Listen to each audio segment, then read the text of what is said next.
Church in Orangevale, California. I am Pastor Jed, and I will be your host as we bring you Bible studies and updates put through an apologetical and biblical lens to see just how close we are to the return of our Lord. Thank you for joining us today. Maranatha, Calvary Solid Ground family. We're so glad that you could join us this Friday for this special Israel update, because unless you were out in the middle of nowhere with no cell phone signal for the last week, it's obvious that there is war going on in Israel right now. And many of us woke up Saturday morning to just the most horrific of all things that we could think possible to happen. And, the pictures have come out, the truth has come out, and it is probably one of the most horrific things that we've ever seen in our lifetime that has been publicized in the news. Now, I would highly suggest that you would go to the special Middle East update that Amir Safari did yesterday. He went through a timeline of how everything happened and how we came up to last night. Now, I know he's done a more recent one, being more up to date to today, and that is that the ground war into Gaza has started as of this morning, and looks like things are starting to go hot up north, just like we predicted. So, but these things were bound to happen, and we can see what's going on. I find it very interesting, though, as I was preparing for this update and looking at the news and trying to stay up to date, and just seeing like every Calvary, every pastor coming out of the woodwork that has not done a prophecy update since before COVID to all of a sudden come out, and now they're experts about prophecy and Israel. And it really strains me to see this, because there are things happening that have been brewing for a long time, and people like you and I who are doing prophecy updates every week, that are watching Brandon Holhouse, that are watching Jan Markell, we could see this coming. And it surprises me that now everybody, all of a sudden, they have a foot into Bible prophecy, and they're focusing only on Israel and what's happening with Israel, and not understanding there is a global thing that's happening behind all of this. And we're going to look at a little bit of that today. But just be careful with a lot of these bigger people that have names that have been around for a long time that all of a sudden are doing Israeli updates. Some of them are just, they're promoting a bigger agenda, and many times they'll want your money, want you to buy a book, want you to and just be careful, please, because they're stick with the people that you've been watching. This channel, you can go to calvarysolidground.com, click on our resources page, and you'll see good resources there for prophecy and for updates and for all of the things that are going on. But let's get real. I mean, we know, we're not afraid to offend people or tell the truth. But as you can see from this image right here, it's obvious where all the money is coming. And who are the people that are causing all this to happen. And, we'll talk a little bit more about this. And we've been talking about this for years. And it's not by accident that my last prophecy update on Friday that I put together Thursday night, recorded on Friday and then sent out Friday afternoon, had no idea that I'd wake up Saturday morning and it actually being relevant. So if you have not watched it, you should go back and watch it. And we talked about some of these things right here in this picture. And it is the truth. This is why these things are happening, because and there's a globalist agenda that is marching to come to a head that we'll talk about in Scripture before we leave. But then, of course, we know that there's when you hear about the talk about the Palestinian state and, all the people that are coming out now that Right now, as I am recording this, this is Friday the 13th, and there was supposed to be the day of rage. And right now, there are protests going in major cities all over the world right now that are pro-Palestinian, and some of them are getting violent. There are a couple small things. I hear some pro-Palestinian walked into an office somewhere and shot somebody. So there are, little skirmishes that are happening. But believe me, this will go... The narrative will change in the coming, and we'll talk about that before we leave today too. But if you notice from this picture, this is from their own. This is from one of their own sites, their own Telegram channels that show you the reality of what they're doing. This is what they see. This is how they see the state of Palestine. They will not be happy until all of Israel is gone. And this is something that people are ignoring, the fact that this is what Islam is all about in this area. And it is to wipe the Jews out. And of course, we see that, some of the narrative has already changed. In my state, Senator Scott Wiener wrote this on the 10th of October. Let's be clear. The MAGA cult is supporting Jews at this moment because they hate Palestinians even more than they hate Jews. But they'll turn on the Jews in a heartbeat if the mothership signals a moral panic that Jews are groomers who want to steal their children, eyes wide open, because that's what we've been telling. Scott Wiener is a pedophile. He is a groomer, and he's throwing it back on us like we're just supporting the Jews, but we'll turn our back on them when we find out Jews are groomers that want to steal their children. It's disgusting, the anti-Semitic language that we hear from the left here in our own country, and it's disgusting and it's demonic. And then, of course, we know that Rashid Tlaib is flying a Palestinian flag out in front of her office right now, and she will not condemn what the Palestinians have been doing. So it's a crazy thing that's going on right now. So watch Amir's update to get a full-scale review of what happened. Basically, the Palestinians have been planning this. This was an orchestrated, planned, well thought out attack. It was three-pronged. They knew exactly what to do to be able to take out all of the detection and high-tech devices, and they took out the military posts that were there. This was done with military special forces type precision. And they didn't get this type of military procedure and precision has to be done by specialized training. This didn't come from some religious fundamentalists in a cave somewhere in Afghanistan. These came from people that know war. It won't surprise me. I've seen a couple possibility rumors that they were trained by Wagner forces. We know, and we'll tie in all the big names that are probably involved in this, because we know that all signs will go back to Iran, as we just showed you that film. So, how did we get here? We know that Amir told us how we got here, but really I want to deal with where does it go from here? Where do we go from here? Because that's the most important thing that we need to ask. And all you have to do is follow the news that we've been talking about, and you can see where it's headed. Of course, we know that the main thing that I think really pushed them over the line to do this, to start this war with Israel, was none other than the Saudi deal. This foreignaffairs.com news site, you can see the headline, "What a Saudi-Israeli deal could mean for the Palestinians. Biden must push Netanyahu to forego annexation of the West Bank." So we know that there's been many articles that we've talked about here, and tension between Saudi Arabia and Iran. Remember, Iran is Shiite. Hamas and Hezbollah and Syria, most of these forces have Shiite backing. And the Abraham Accords, the nations that they're doing the Abraham Accords with, which they knew 2 years ago, they started planning this attack. We already know they've been planning it for 2 years. They've already come out, the truth is coming out right now that this has been in the works for 2 years.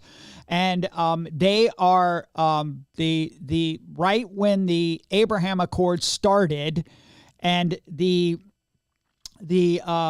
talk about Saudi Arabia normalizing and being in talks with Israel because of Iran. And this was all, this is, we're going to read some stories here to tie that in together.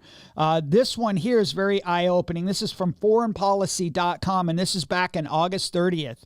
And it says, peace with Israel means war with Iran. There's a dangerous flip side to Saudi Arabia's potential new diplomatic deal.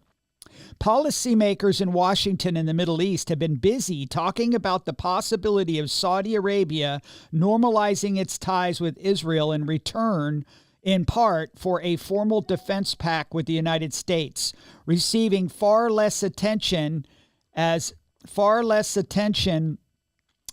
a critical question, at least for Rida.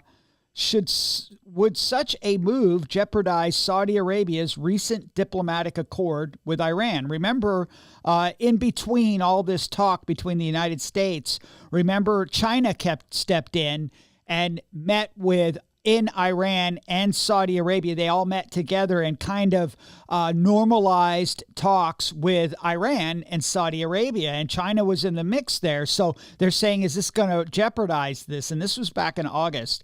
There's strong reason to think it would. Iran doesn't just have adversarial relations with Israel. The two countries have been in a shadow war for decades, one that has escalated over the past 7 years. Just last year, it was reported that the Israeli military has carried out more than 400 airstrikes since 2017 in Syria and other parts of the Middle East against targets belonging to Iran and its sub-state allies. One would imagine the number of such attacks has gone up since, and they have. We know that. This is something, this war, this shadow war, this behind-the-scenes war with Iran through its proxies has been going on for years. This should not surprise us.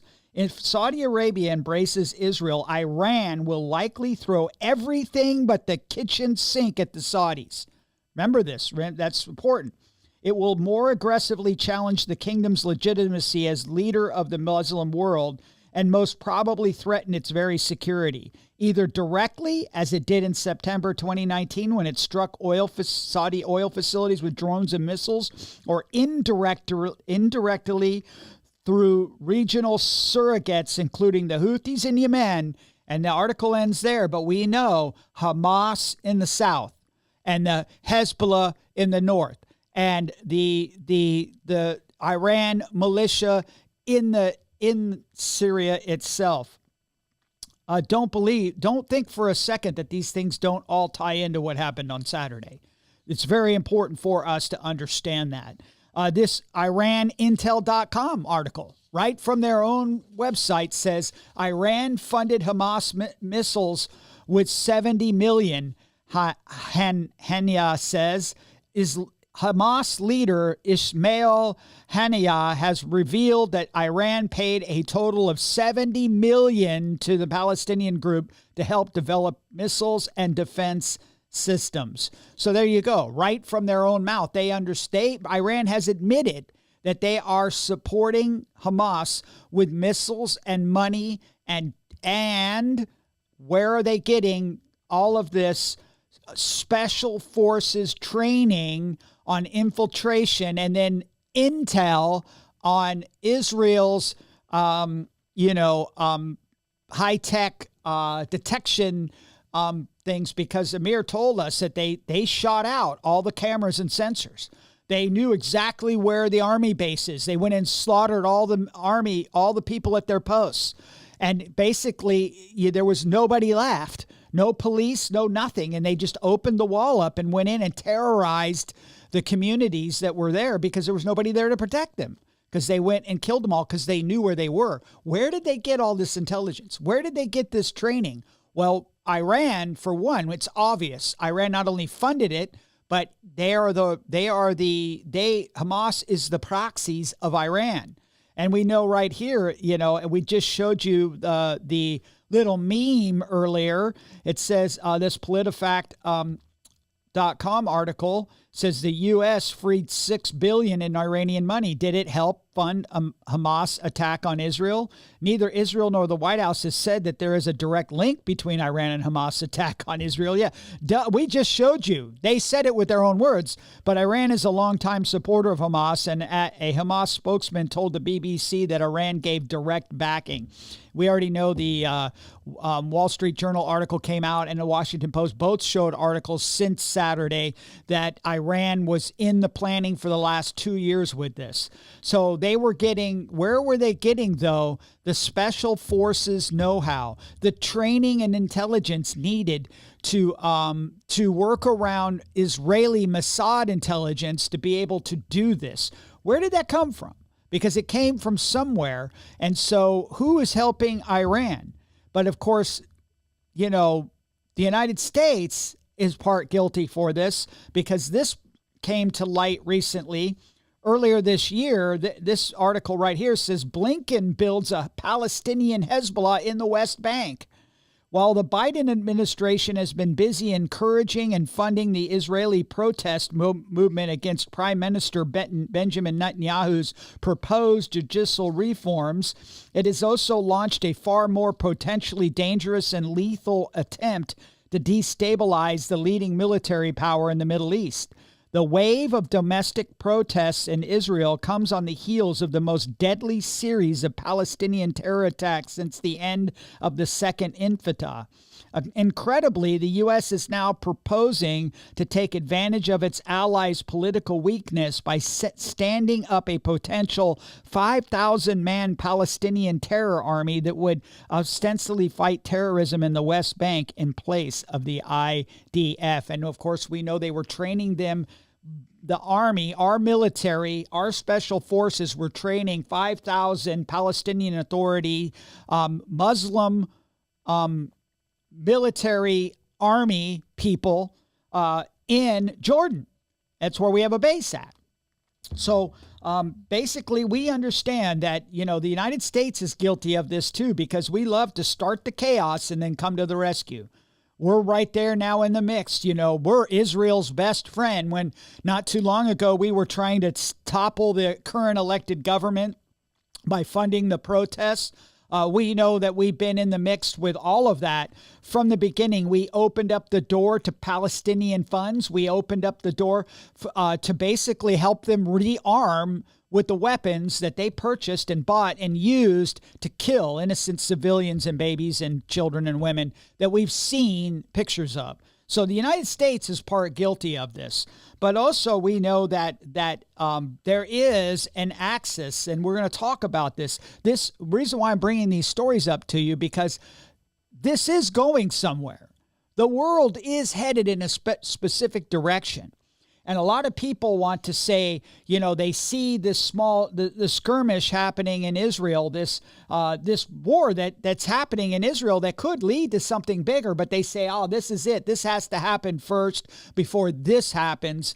And really, they're not watching the global picture of what's going on, because there's actually, God is moving pieces in the global sphere of things towards what the Bible teaches. And we'll talk about that before we leave. But this Wall Street Journal article that was, we understood this, that we have to go back to the war in Ukraine. This started with Russia and Ukraine, and the Russia beginning showing its power of the Eastern Bloc. This one here, Chinese parts help Iran supply drones to Russia quickly, investigators said. After Ukraine downed an Iranian drone, a Chinese part in the weapon showed it had been built and sent to Russia forces in 3 months.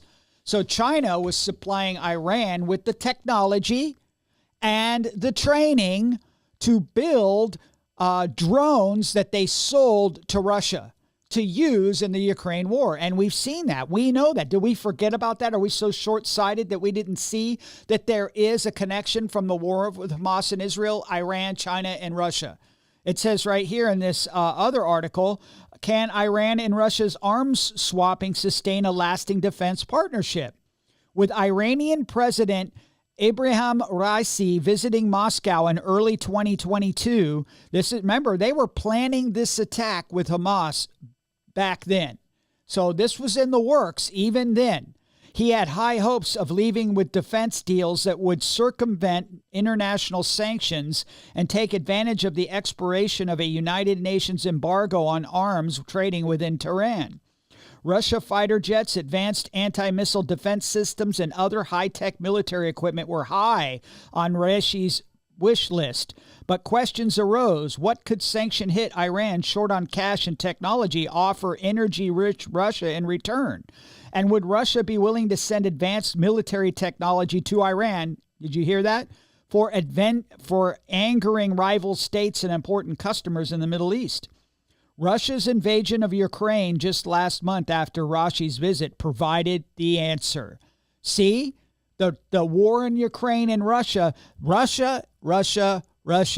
is a Russia-Russia connection in the world today, and we'll see that here.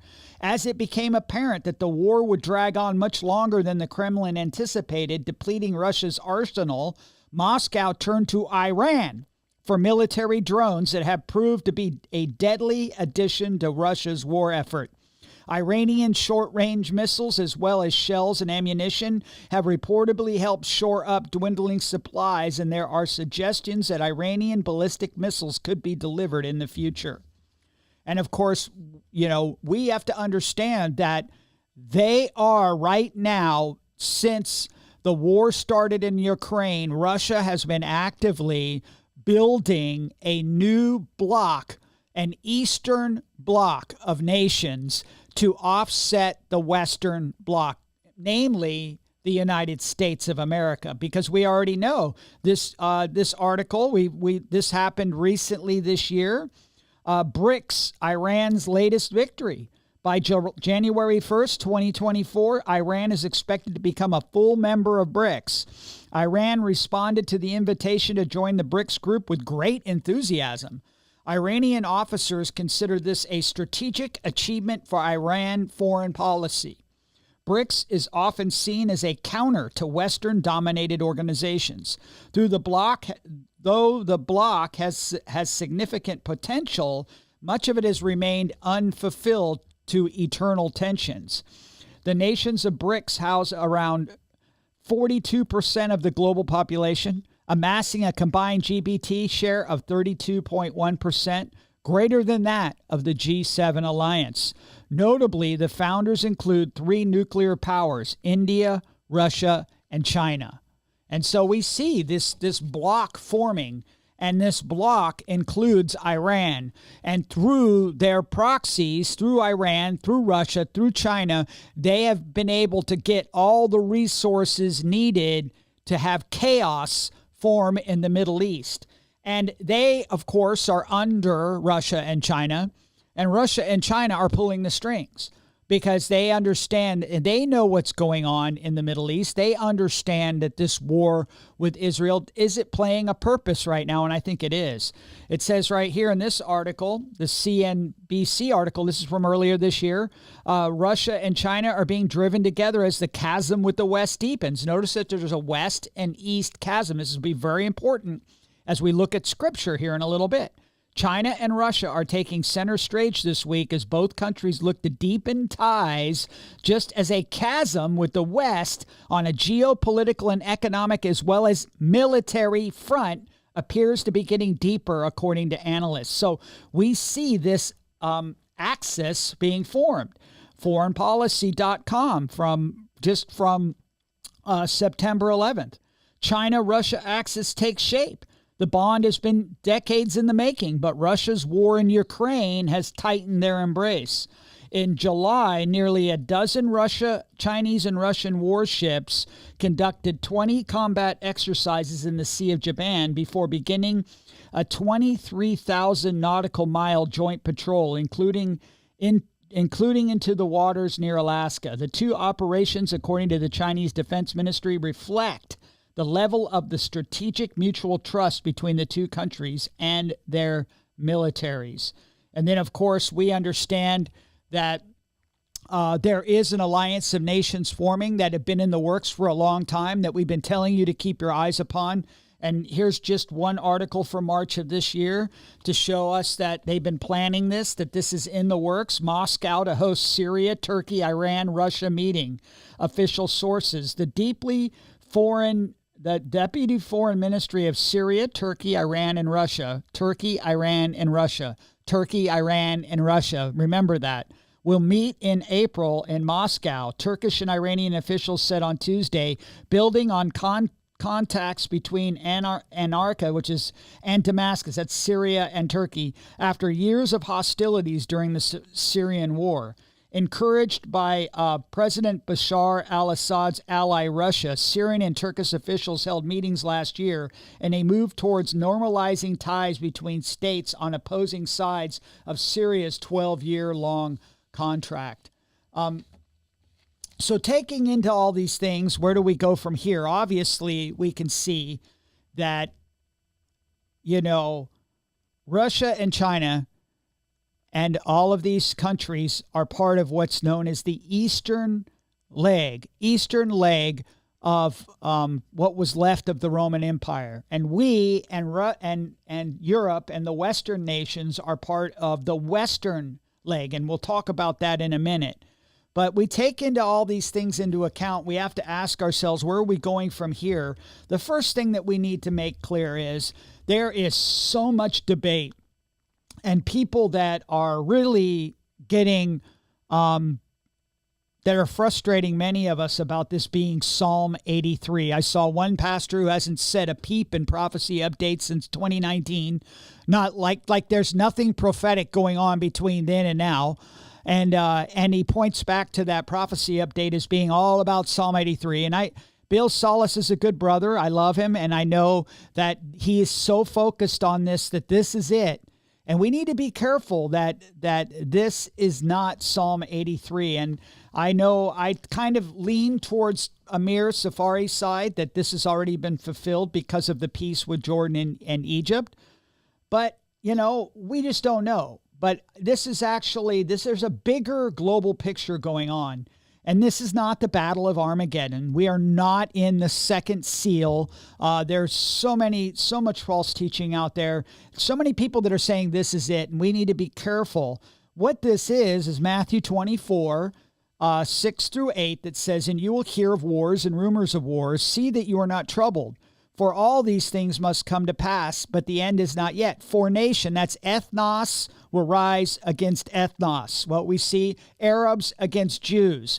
This is a fight that's been going on between Jews from Ishmael and Israel, from Jacob and Ishmael, from Isaac and Ishmael, through for many years, for centuries and millennia. This stress, this debate, this war has been going on. So we see this is part of that. Ethnos will rise against ethnos and kingdom against kingdom, and there will be famines, pestilence, and earthquakes in various places. These are all the beginning of sorrows. See, those are the signs before the rapture of the church that Jesus talked about in Matthew 24, 6 through 8. Now, because it is Israel, it is important, because Israel plays a central part of all the global geopolitical things, and especially prophecy in the Bible. Because Zechariah 12, 2 through 3, "Behold, I will make Jerusalem a cup of drunkenness to all the surrounding peoples when they lay siege against Judah and Jerusalem. And it shall happen in that day that I will make Jerusalem a very heavy stone for all peoples. All who would heave it away will surely be cut in pieces, though all nations of the earth are gathered against it." There's a bigger picture here.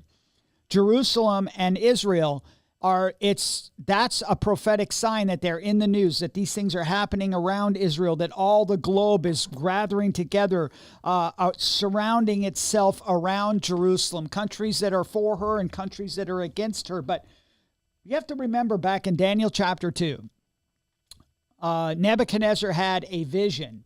And the vision was, of course, of the different kingdoms. It was the Colossus. And of course, there was the head of gold, which was Nebuchadnezzar, the arms of silver, the Medo-Persian Empire, and then the bronze, which was the Grecian Empire, and then the Roman Empire, which was the Iron Empire, and the two-legged empire, which we are still living in today. When back the Roman Empire was never conquered, it crumbled into all the nations that we see today, divided by an east and west axis. We just read about that in the news.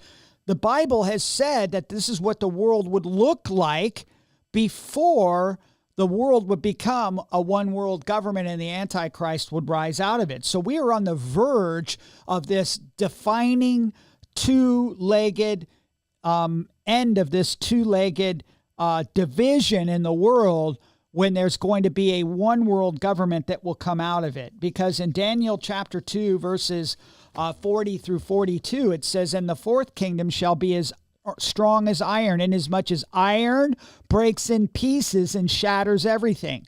The whole world has been broken to little chunks. There's been, some moves for global empires, but there really hasn't been a global empire since Rome. And so, and shatters everything. And like iron that crushes, that kingdom will break in pieces and crush all the others. All the kingdoms will be broke up into two legs, whereas you saw the feet and toes. This is the final world empire. The feet and toes, partly of potter's clay and partly of iron. The kingdoms shall be divided, yet the strength of the iron shall be in it. Just as you saw the iron mixed with ceramic clay, and as the toes and the feet were partly of iron, partly of clay, so the kingdom shall be partly strong and partly fragile, meaning there'll be a loose alliance. They'll still have some purpose. Now, the world will be divided into 10 kingdoms, 5 on the east, 5 on the west, and they will become united after some sort of something has to happen to end the two sides where they will come together and be united. Of course, in Daniel chapter 7, verses 23 and 24, and both Daniel 2 and Daniel 7 speak of the time of the Gentile nations that will end with Christ's second coming, him being the rock that was not cut with human hands, that breaks all the nations into pieces, and they blow away as the chaff in the wind, and his kingdom will last forever. That is the kingdom of Christ that will come. And in Daniel chapter 7, it says, "The fourth beast shall be a fourth kingdom on the earth, which shall be different from all kingdoms, and shall devour the whole earth, trample it, and break it in pieces. The 10 horns are 10 kings, who shall arise from this kingdom, and another shall arise after them. He shall be different from the first ones, and he shall subdue 3 kings." So the world has to be combined to 10 kings.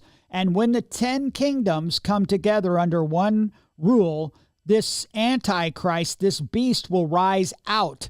And 3 of the kings of the 10 will go against the Antichrist, and the Antichrist will defeat those 3 kings. This is actually the wars that happen in the tribulation period after the 10 kingdoms have been set up before the tribulation starts. Of course, we have to ask ourselves, who does this beast come out of? Where does he come out of? And of course, we know that from Daniel chapter 9, because it says in the 77 prophecies, it says after the 62 weeks, of 7-year periods, Messiah, Jesus, shall be cut off. He will die, but not for himself. He'll die for the sins of the world.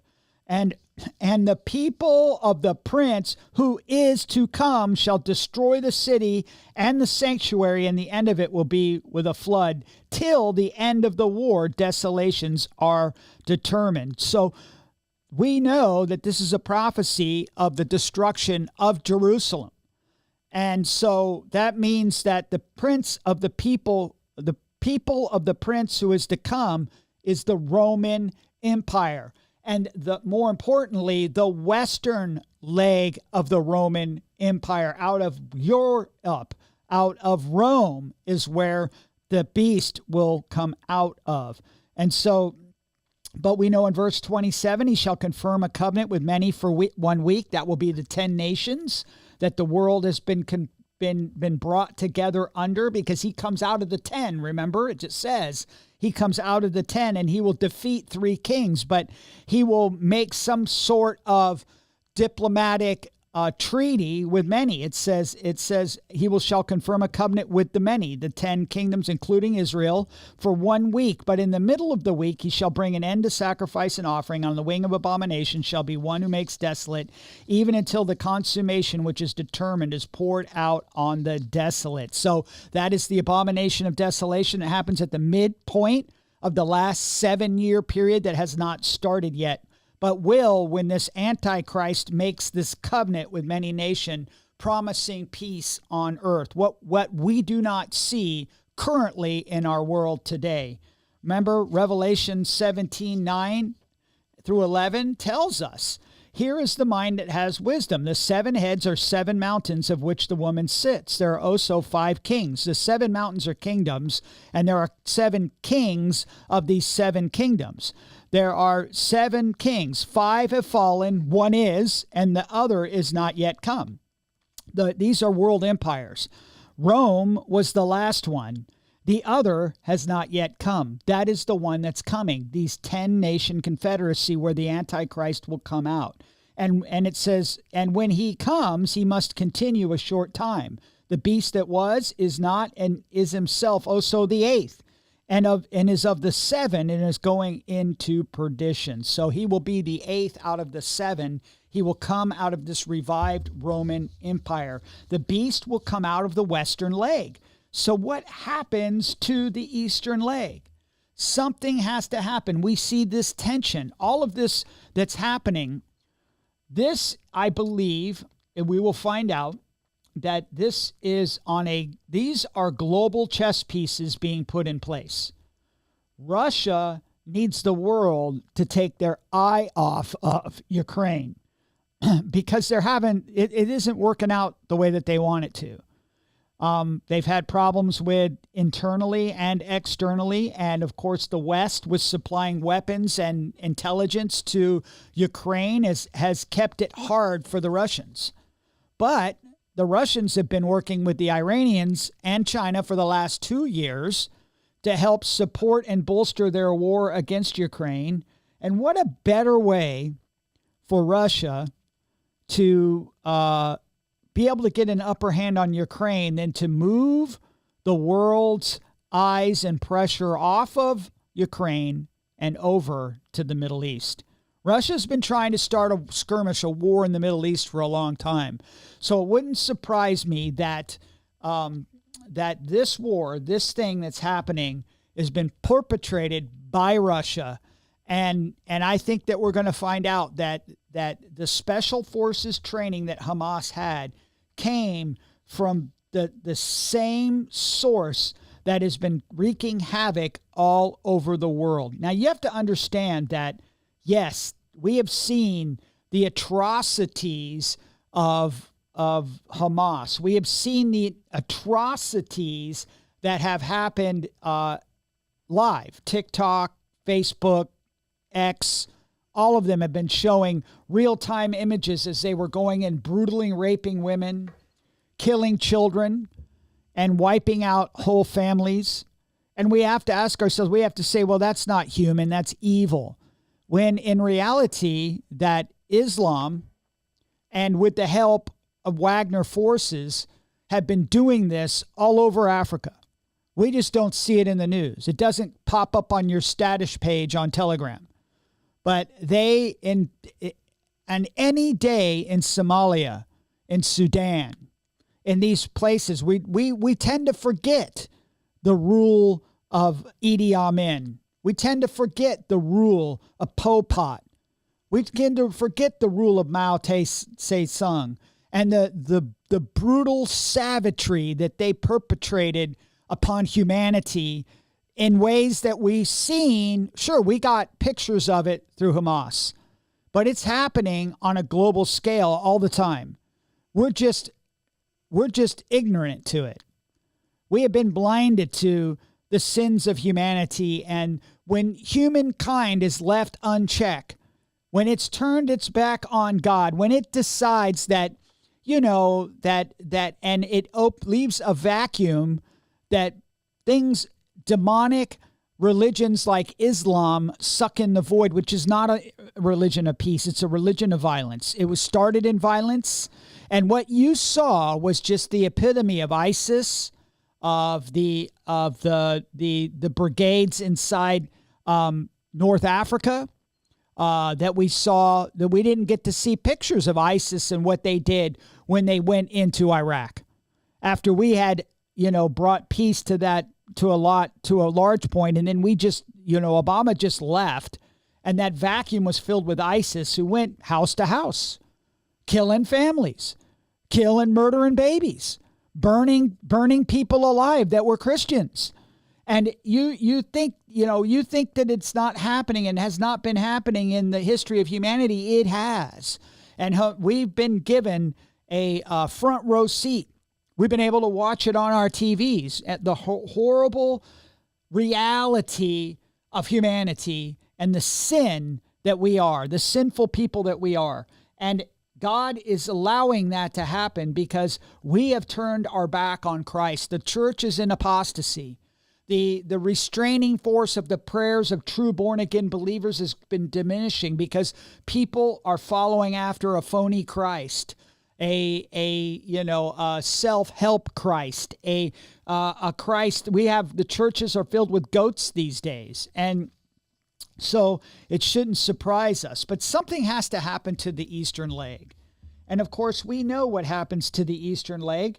Ezekiel 38 gives us a pretty clear picture, because it says, the word of the Lord came to me, Son of man, set your face against Gog of the land of Magog, the prince of Rosh, Meshech, Tubal, and prophesy against him. So what happens here in Ezekiel 38, we see that Russia, Iran, and Turkey, all of that. Turkey is, we have to understand that Turkey is made up of many biblical names. It is, Turkey takes up what is known in history, is known as most of Asia Minor is in Turkey. And it consists of many different regions. And most of them are found in these names in Ezekiel 38. And they will come against Israel from the north. And we see this tension building up. We know ultimately we will see Ezekiel 38 and 39. And it's very interesting in 39 that one of the pretty amazing verses in verse 3 says, then I will knock the bow out of your left hand and cause the arrows to fall out of your right hand. You shall fall upon the mountains of Israel, you and all your troops and the people who are with you, and I will give you to be birds of prey of every sort and beasts of the fields to be devoured. So it's interesting. The bow and the arrows, could be referring to missiles. These arrows are a different name of arrows. They're like smart arrows, and many better Bible teachers than me have brought that up. But we have to understand that that's probably the next thing that we see. I think that all of this is gearing up towards that. But I think that the prophecies, if you really want to look at some prophecies that possibly could be fulfilled from this, we could see happen in our lifetime. And of course, that's Isaiah 17:1 that says, the burden against Damascus, behold, Damascus will cease from being a city, and it will be a ruinous heap. That has never happened to Damascus. Unlike, I've heard some Bible teachers try to say that it happened when the Assyrians came in or Babylonians came in. That's not true. It has always been a city. It's one of the oldest cities on the planet. It has never ceased from being a city. This prophecy says that Damascus will cease from being a city, meaning that it won't be a city anymore. It won't be rebuilt. It won't be a city anymore. And Bible prophecy is fairly literal. But my wife pointed out one to me, and we're going to end with this. Zephaniah 2:4-5 says, for Gaza shall be forsaken, and Ashkelon desolate. So where's the war going on right now? Gaza and Ashkelon. They shall drive out Ashdod at noonday, and Ekron shall be uprooted. Woe to the inhabitants of the seacoast, the nation of the Cherethites. The word of the Lord is against you, O Canaan, land of the Philistines. So, a lot of people look at this could be happening. This is talking about the day of the Lord. This could happen during the tribulation period. But it's interesting that the war right now is happening in Gaza, and because of the horrendous massacre by Hamas, that Israel is going to have to stamp out Gaza completely. They're going to just turn it into a tent city. The ground invasion's already begun as of this morning. And I think it's very interesting that Zephaniah 2:4-5 basically says that it will be forsaken and desolate, and that the word of the Lord is against the land of the Philistines, not the Philistines themselves. A lot of people will say, well, this was the judgment for the Philistines that was taken care of, when the Philistines were wiped out by the Romans and they don't exist anymore. But it says the land of the Philistines is going to be judged. So that's what we see. Gaza is a mess. Israel is a mess. And we need to understand that the end of that prophecy says that I will destroy you, so there shall be no inhabitant. So the Lord, that prophecy, those two prophecies could be fulfilled. But I think that we need to understand as we're looking at all this, that as we have gotten a clear picture of the disgusting and sick and sinful nature of humanity. Oh, like we want to blame Satan. We want to blame the demons. And there is demonic sources behind anti-Semitism because they want to wipe the Jews out. We can, but remember, the Bible's very clear that we are responsible for our own sin. And the heart is desperately wicked. And we need to know that any person that is raised in the right place, that is put in the right environment, allowing for their sinful nature to bloom to its full power and effect, will always, the wages of sin is death. When we are left to be sinful without a Savior, we are capable of the most heinous and wicked and evil atrocities. And I will have to tell you that it's not going to get any better. What we're seeing is only a beginning. We go back and watch my prophecy update from last week, and you will know that there is war coming upon this planet that's going to be unleashed that is unlike anything we witnessed on Saturday. That is only the beginning, because mankind is not going and marching towards peace. Mankind is marching towards war. And the war that will happen is going to be horrendous and awful. And that war will happen, but we'll see the beginning of it until, I don't know how much we'll see even in our own communities, in our own country before we are raptured. But after the rapture, all hell is going to break out on this earth. It's like Saturday on a global scale. It is going to be so horrendous, you do not want to be here. And of course, you think that Hamas is bad. Wait till the demonic army comes out during the trumpet judgments and tortures and terrorizes people for 5 months, and you can't even die. It's going to be the most horrible time on earth. And then there'll be a 200 million demonic inspired, whether they're genetically inspired army, we don't really know, but they're going to come and kill a third of the earth that's after the quarter that's already died. You do not want to be here, and you do not have to be here. What we should be doing right now as we see these things coming about is recognizing that time is short. And we need to understand, and I'll leave you with this verse from Revelation 3:10.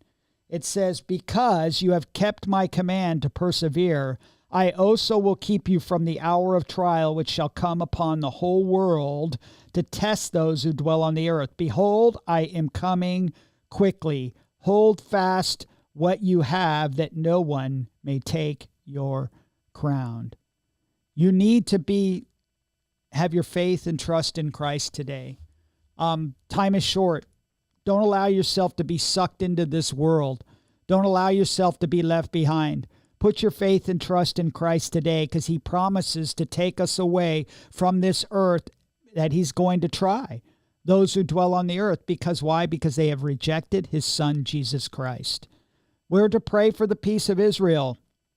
We are to pray for the salvation of those people that are in this war, Palestinian and Israeli alike. Because Jews that don't know Jesus, they're just as lost as Hamas. And so we don't like to think that. We like to think that the good guys are all saved, but that's not true, because there is none good, no, not one. We have all sinned and fallen short of the glory of God, and the wages of that sin is death, and death looks like what we saw Saturday. That is the wages of sin to a society and culture that's given into sin. And so the only thing that I can say to you is that you need to put your faith and trust in Christ, because he is coming again soon. He's coming to take his church out of here, and then the worst is yet to come. Escape from that, please, today. Be ready for his soon return. Keep your eyes up, because his redemption draws near. And I want to thank you for watching this. I hope I made some sense of things. I hope that you saw a clearer picture of what's coming. This war is only going to get worse between the West and the East, but somehow or another, the West is going to prevail. That much I can tell you to be true. And I don't know what that's going to look like, whether the United States falls and somehow Europe gets the upper hand. I don't know, but we know that the Antichrist will come out of Rome, out of the West. The Western Empire, the revived Roman Empire, will be the ones that will prevail and have the upper hand. And could it be Ezekiel 38 and 39 that puts this radical Islam in the East down and causes the West to come up? And then, the world is, after that chaos, the world is ready to give in to world peace. I don't know. We'll have to wait and see. But please stay away from saying this is that.